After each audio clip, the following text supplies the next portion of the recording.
So did you see the meme on social media that's trending? What a week, huh? Captain, it's Wednesday. The US elects Donald Trump, and a few hours later, the German government coalition collapses. Time for a new video podcast on all things German politics and the global events shaping your world. Today, as our colleagues from The Guardian put it, the German bombshell after the Trump earthquake. Hi, I'm Nina Haase, and let's tackle those two major stories that are making waves across both sides of the Atlantic. And I should mention, I think, that we're recording on Thursday, midday Berlin time, so do cut us some slack if we miss out on breaking news that are happening while we're sitting here in the studio. And I have some great guests to break all of this down together with me, and that is James Bindernagel, who is and I have to get your title right, visiting distinguished fellow with the German Marshall Fund of the US and a former ambassador to Germany. Very, very delighted to have you here for this very first episode of our new vodcast. Thank you. Thank you, Nina, very much. And across the Atlantic, we've got DW's Washington bureau chief, who I believe didn't get a lot of sleep. Ines, how are you this morning? Wonderful. It's so great to see you, and I'm so excited to be with you here on this first episode of this great vodcast. So yeah, I think we should listen in to what Olaf Scholz, the German Chancellor, said on Wednesday, just a couple of hours after we all found out that Donald Trump had won the US elections. Let's take a listen. I asked permission from the federal president to dismiss the finance minister. I was forced into this decision in order to prevent damage to our country. We need a government capable of taking action, that has the power to make the right decisions for our country. That's what I needed in the last 3 years, and that's what I need now. I made another extensive offer to the Free Democrats earlier today so that we can close the holes in the budget and avoid throwing our country into chaos.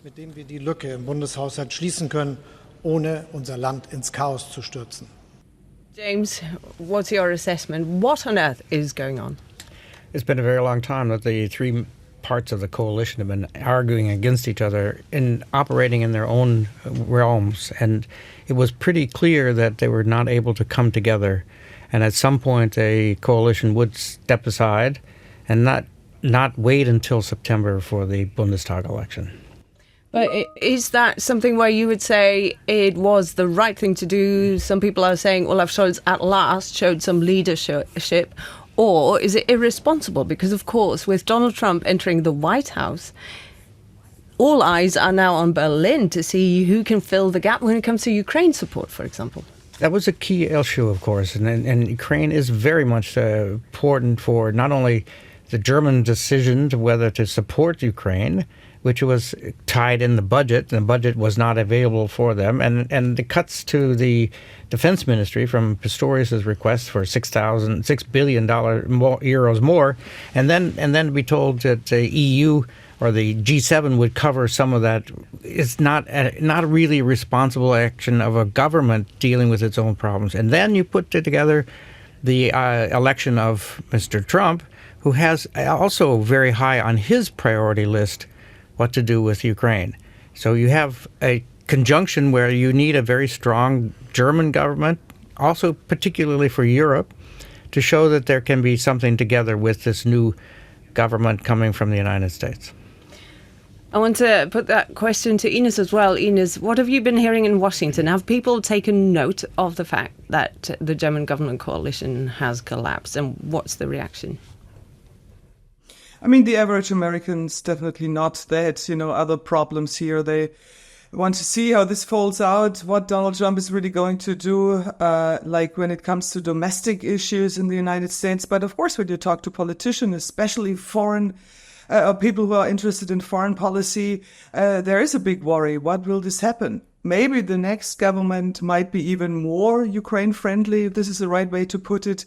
But the big question here is, of course, how long will it take until we have a new government, and what happens in between? And JD, you've allowed me to call you JD. Yes. You said before we came into the studio that you think this is all part of the Zeitenwende. I thought that thought of yours is really interesting. If you could elaborate again.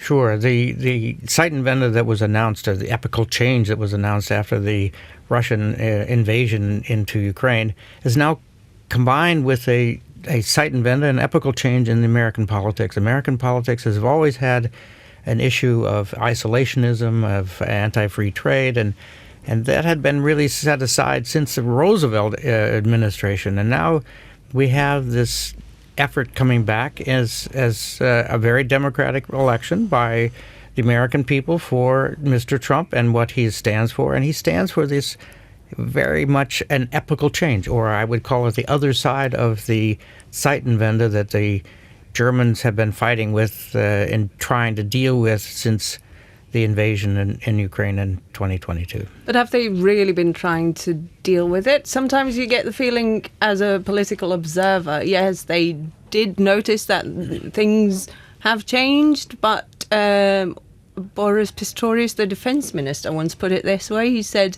we did hear the alarm bell and then we just pressed snooze and we rolled over again. I would have to agree with that.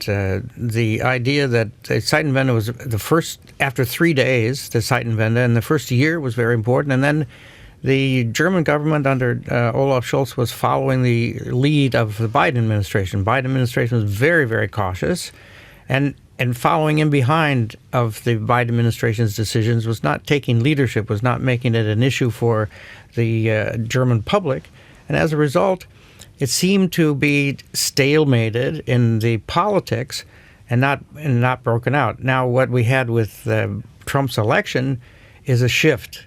And that shift then obviously has had an impact on the ability of the German government to address the issue of Ukraine, because they have to do it themselves. The Trump administration will turn to the Europeans to take responsibility, not just burden sharing and 2%, but responsibility. And though that dynamic has now led to Scholz, obviously, an element in his decision to end his government. And I thought, obviously the news of Trump having won the US election came before the German government coalition collapsed. And I thought it was interesting just how Olaf Scholz and Annalena Baerbock and most of the political elite and political figures in Germany reacted even before the race had officially been called. And maybe we can just listen in to how Olaf Scholz, the German Chancellor, and Annalena Baerbock reacted, because they essentially touched on these issues that you've just mentioned straight away about Ukraine. President Trump will take office at a time of great challenges and crises. Things will certainly be different under a Trump administration. Our message is this: Germany remains a reliable transatlantic partner. We Europeans will now have to take on even more security policy responsibility.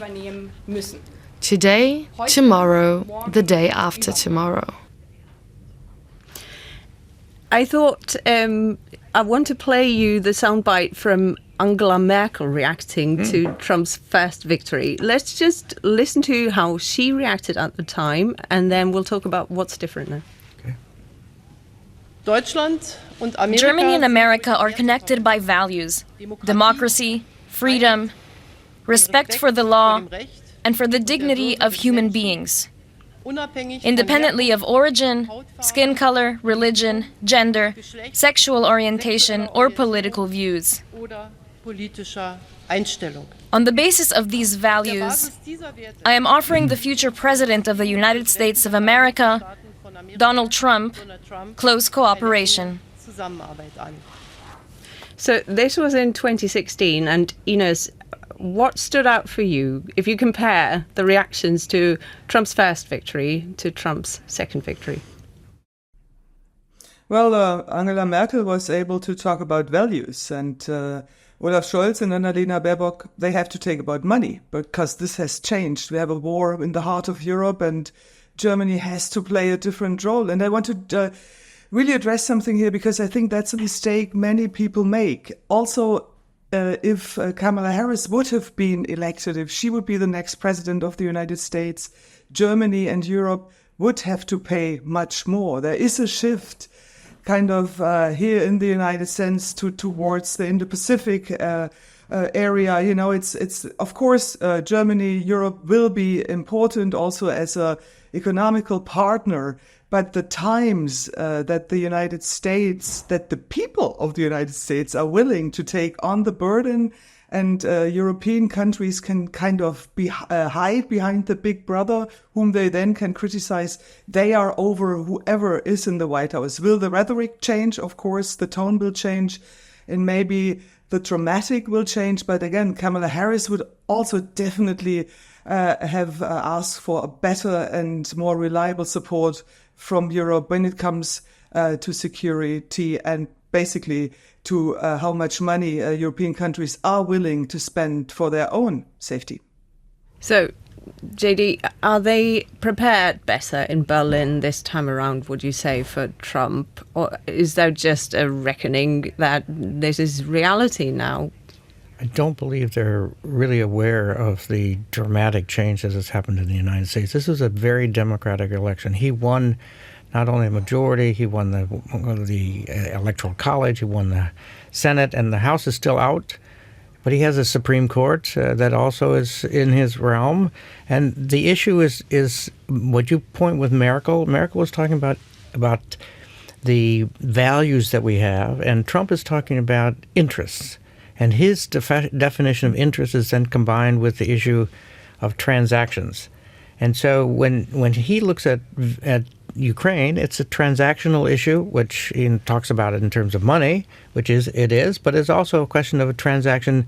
Is it connected to the other security issues in the world? And if you would taken Harris, it would have been connected certainly to China and in the Indo-Pacific. But with Trump, it's very hard to know, since he's very unreliable in terms of what he's going to do, and it's all transactional, that we really have a different shift in the politics of what's happening. And it requires the Europeans to say, we need to think about our European interests, and not only the values. The values are still there. They're still very much about the transatlantic relationship. But the politics has been shifted to, let's talk about interests. And on a scale of 1 to 10, how ready do you think are the Europeans, how united in their response to tackle Donald Trump? There's a problem with the public debate, and I would argue that the public awareness is low, and that the willingness to take on this discussion, what I've seen for the last 10 years, is probably on a scale of 1 to 10, maybe a 3. It's not there yet. And that has to do with the lack of a public debate. For the politicians need to not only take the leadership in their issues, but they need to take the leadership in explaining to the public what is happening. Mm. And, speaking of the public, I mean, you've traveled the country up and down the US, and you've spoken to a lot of voters. What is the sense? Are people, will Donald Trump, his promise is that he'll unite the country. Is that feasible? Well, I don't think so. It was kind of interesting that he said in his first speech that he is going to heal the country, that he wants to bring the country together. I mean, when we listen to his rhetoric, he's really doing quite the opposite, talking very hateful about his opponents, and then we shall see which actions he takes. But I want to pick up something we were just debating, about values and compared to a transactional relationship to the United States. I think there is kind of a misunderstanding from the German side. I think it has very much been always been kind of much more transactional from the American side when it came to Europe and the transatlantic relationship. There was a core interest that there's stability in Europe. When we think about the Marshall Fund, the German Marshall Fund Foundation, which we have represented here, it was totally interest driven. I mean, the United States didn't want to be West Germany be taken over by Russia, and I think that's totally fine. But we Germans kind of were hiding behind these, yes, we love each other, we are friends, we share these values. I think we have to grow up. These are interests. Germany has to support Ukraine because it's in our core interest that most parts of Ukraine don't go to Russia. And this, for me, as difficult it will be with Donald Trump, there is a little bit of a positive thing here, because I think with Kamala Harris, Germany and Europe might have been able to still hide behind this "we love each other" transatlantic bubble. But now we will have to wake up, and there's not a lot of time. I see JD nodding here. You agree? I do agree, and I think it's very, very important to know that over the last 75 years, the American interest in Europe was we wanted to be a European power. Why? Because we intervened in 2 world wars and we didn't want to intervene in a third. That was the whole idea of maintaining our efforts in the Cold War as well. Well, the Cold War ended 35 years ago, and in that process, the United States has said, well, we have interest, but there's no question about war. The Europeans aren't going to war until Putin invaded Ukraine, and that debate was really lost in the United States. We don't see that we have to be here. And what Ina said, we would expect the Europeans to provide for their own security, because it really wasn't so bad until Mr. Putin invaded in 2022. I want to also play you to something that people told us when we asked about the Trump victory in the streets here of Berlin, because it still doesn't feel as though people are ready to accept that new reality. Let's just listen to the voices of the people that we met here in Berlin. My first reaction was, too bad Kamala Harris wasn't elected. Fear, and it's just sad. I'm very worried about what will happen to America. I'm afraid that in a few years, people there might wake up and realize they voted themselves into an autocracy. I was very disappointed. I had held out a little hope. We have to deal with it. Well, I'm really surprised. I thought that it could never happen. I'm really surprised. What he does is just not politics. He's trying to pick a fight, and I don't think it will go well with him. Yeah, that's essentially the message that you two have been discussing, that Europeans and Germans in particular still have to wake up to that new reality, to the realization that Trump is here. There is a new style. The style is something that many Germans have criticized, but there is also essentially, some are saying, an opportunity in there for Europeans to wake up. I mean, Ines, you also spoke to lots of people about Trump's victory, what it means in terms of defense for Ukraine. Let's just dive into that topic a bit more, because, of course, there are huge implications of Trump's victory and the German government collapsing. And tell us what you've been hearing from your people on the ground. Yeah, I mean, again, many people told me early on in the year when Joe Biden was still running against Donald Trump, that they are tired of paying so much for other countries, of paying for wars they think they don't have a kind of really an interest in. That was something I definitely heard. And now, as we came closer to this election, and now with this breaking news that the German government is kind of imploding, to those who are interested in foreign policies, they are, of course, also very worried that it might be very difficult for the German government to build a coalition, because many Germans also are not willing to pay much more for Ukraine. And what does this mean if let's say, the CDU candidate Merz says, okay, we will give everything for Ukraine, but what does it mean for AfD, for the right-wing party? What does it mean for the Bündnis Sarah Wagenknecht, this new party? I can't really explain. I leave that to you German experts.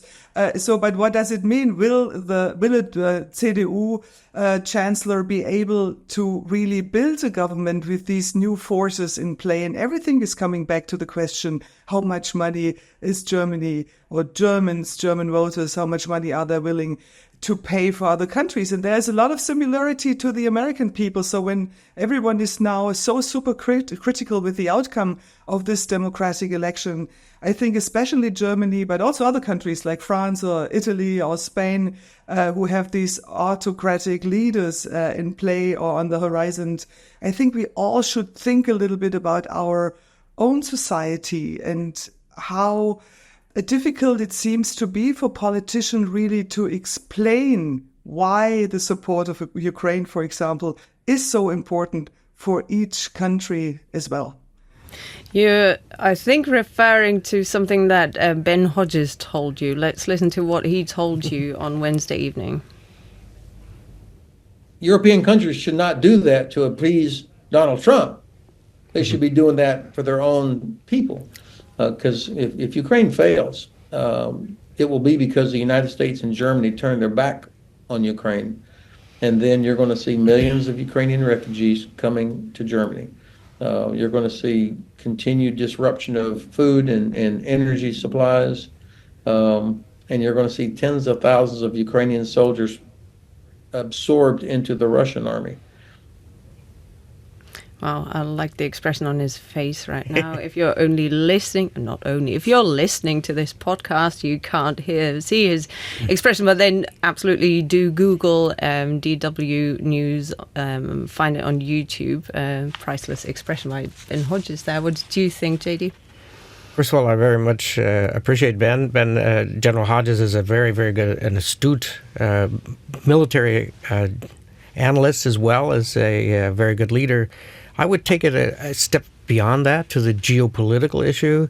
What he described was still the war in Europe. But if you take a historical perspective and you take the 1930s with the Imperial Japanese invasion of China and Mussolini in Ethiopia, and then in the beginning of the Second World War with Hitler's invasion of Poland, what was done then was not able to stop that Second World War. Not just the Munich Agreement, but also in the case of the Americans, we had a very small army. We just got rid of most of our battleships. The question then for today is, what is Ukraine aligned with? That is to say, the Russians in Ukraine aligned with the Chinese, and then with the Middle East, with the mullahs who are providing drones and other equipment, and now the North Koreans with their not only their munitions, millions and millions of weapons and rockets they've sent, but now they've sent troops. That changes the whole nature and raises for us the stakes in Ukraine are not just about Ukraine, just not about the failure of Ukraine and the 20 million more refugees that will come to Western Europe. It's about how do we prevent a greater war. And that means we have to really think about the opportunities that we have. We have an opportunity before these forces that have common interests come together in terms of an alliance. And we can prevent that through Abschreckung, as what Germans would say, deterrence. Deterrence is made up of denial and punishment. We've already tried the punishment side with sanctions. It didn't work. And now the real question, what Ina said, it's about money. It's about money to provide the military wherewithal to prevent another greater war. Yeah, in theory, right? Because, I mean, here in Berlin right now, we're dealing with a situation where, in theory, the budget for next year would have been passed next week. Yes. That's not happening now. We don't know. German politicians are telling us it's all going to remain stable. We're still able to pass laws till the end of the year with a minority government of the Social Democrats and the Greens. And then the German Chancellor said, OK, I'll then ask for a vote of confidence in Bundestag on the 15th of January, and then the president can, under German rules, dissolve parliament, and then we'll have fresh elections. That is a very, very long time. We're looking at fresh elections in March. And in the meantime, we will have Donald Trump in the White House. So potentially Western support for Ukraine could change fundamentally in the course of the next couple of weeks. That's right. And the coalition breaking down, one of the key issue is funding for Ukraine. The question then becomes one, as you noted, that the minority government can still operate. Well, can they pass what we would call a supplemental budget provision for Ukraine that would then respond to Mr. Trump and say, look, we are still providing that, and the Europeans have provided as much or more than the Americans together for Ukraine, and we're taking this responsibility. You can't do that if you don't pass a supplemental bill for more money for Ukraine. And incidentally, it was the issue of Ukraine that ultimately led to this collapse of the government coalition. Scholz said it very clearly in his statement and said, okay, we can't have this dichotomy between either we support Ukraine or we invest in Germany's future. The two are linked. The two have to happen together. We're only talking about a couple of billion euros. That's what he said. Right. And so he criticized Christian Lindner, his finance minister, for essentially placing the debt brake over support for Ukraine, over investment in Germany's future. There's a lot that we could still talk about. I want to end on on an optimistic note, because I don't think we've got enough optimism at the moment. So, JD, if I can ask you first, and then Ines, you can already think about your answer. What gives you hope at the moment? First of all, I think there's an important cultural difference between Americans and Germans. The Germans have a national obligation to be pessimistic. For what reason? That is to motivate for action. The Americans have a national obligation to be optimistic in order to motivate for engagement. So I think we will be able to engage. And what's really important for us to understand in the transatlantic relationship is it is not just about the two presidents or the chancellor and the president. It's about 50 governors. We've got states. I'm on the board of the German-American Chamber of Commerce in Chicago.